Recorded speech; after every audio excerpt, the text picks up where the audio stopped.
আজকে তোমাদের সাথে ইংরেজিতে বহুল আলোচিত তিনটি গুরুত্বপূর্ণ শব্দ নিয়ে আমরা আলোচনা করব।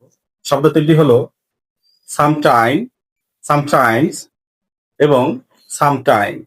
সামটাইম এর অর্থ কোনো এক সময়, ভবিষ্যতে বা অতীতে অনির্দিষ্ট সময়ের জন্য ব্যবহার করা হয়ে থাকে। এটি একটি adverb. I will visit your house sometime next week. আমি আগামী সপ্তাহের কোনো এক সময় তোমার বাড়ি আসবো। সামটাইমস মাঝে মাঝে, কখনো সখনো, কিছু সময়। এটিও একটি অ্যাডভার্ব বা adverb of frequency. Sometimes silence is the best answer. মাঝে মাঝে নীরবতা একটি শ্রেষ্ঠ উত্তর। সামটাইম একটু সময়, কিছু সময় বা সময়ের একটি নির্দিষ্ট পরিমাণ।